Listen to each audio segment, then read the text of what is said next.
I think it's important to realize wherever focus goes, energy flows. It's corny, but it's true, right? In fact, maybe an easier way of saying it is we don't experience life. None of us do. We experience the life we focus on. So in any moment, what's wrong is always available. So is what's right. So it's not about being positive. It's about being intelligent, right? You know, when you're in a totally negative state and the world's going to end and there are people like believing that in the next 12 years, the entire environment's going to collapse and they won't have a child, you got to look at the impact of what you're believing. And you got to look at and say, where's my focus going? I can always be upset about something. I can always find something to be joyous or at least grateful for, which leads to joy. And I think it's having that, learning to discipline your disappointments, not allow them to grow and to move on and to use whatever life has given you. So just slow that down. That's really what I want you to get.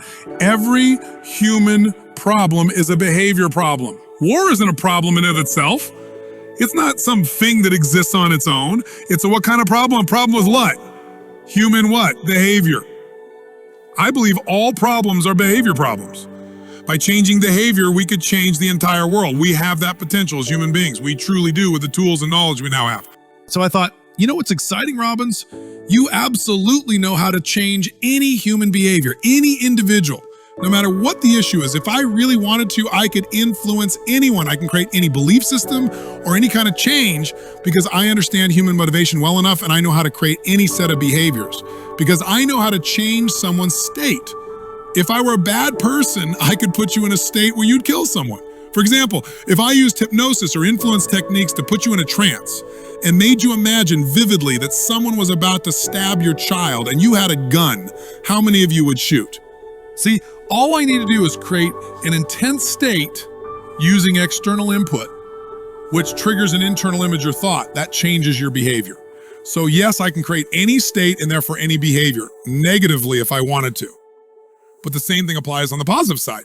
I can take someone who feels hopeless, maybe even suicidal, and shift their state so they don't want to die anymore. I work with people in prison and help them turn their lives around. People who thought they could never get a job who ended up becoming business partners. I've done that not because I'm special, but because I understand the process. It's a skill. Now, let me show you what this whole talk is about tonight. All human behavior, all of it, is the result of something we've been talking about all weekend. What is it the result of? State. Every human action comes from your state. Now, what determines state?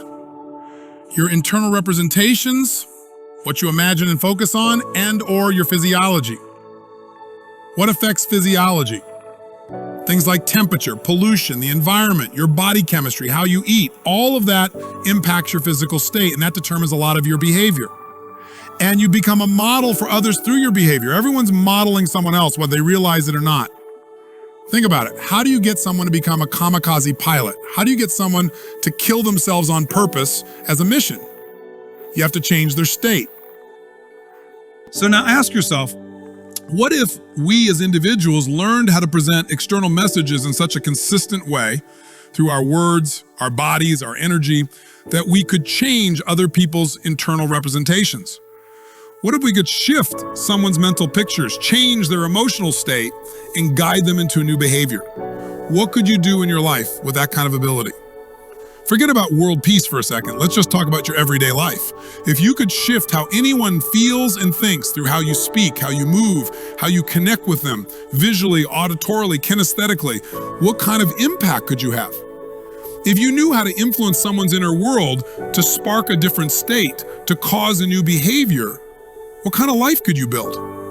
Now, when I say control behavior, some people get scared, but guess what?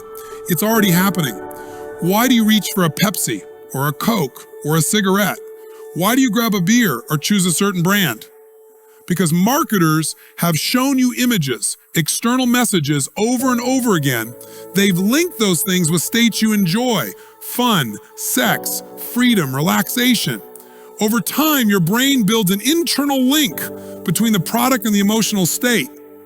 And once that happens, once that association is formed, every time you see the product or feel a certain way, your brain triggers the state and you reach for the drink, the smoke, the drug, whatever it is. So the real question is, who's going to run your life? Who's driving your ship? Who's flying your plane? Is it going to be you? Or is it going to be people sitting in some corporate office in a high-rise planning how to shape your thoughts, your emotions, your actions just to make a profit? Because that's how they run the world.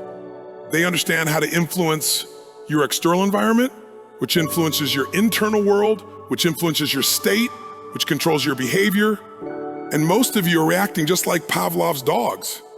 I know I've been there too, but I don't live that way anymore. I want you to understand that the key here is having congruence, having the outcome clearly in mind before it happens. When it's that well thought out and locked in as part of you, it allows you to believe in it. That's the part of the plan that actually works. It's like this. Here you are, and your brain is split into two halves. An idea shows up here in your conscious mind. Now, if you've got a strong enough plan or a total commitment, the kind of commitment where you'll do whatever it takes, then that idea can move deeper. If you've got enough clarity, enough powerful internal emotion attached to that plan, then that emotion will push it down into your unconscious mind. And once it's in your unconscious, you'll start to manifest it. That's how the mind works.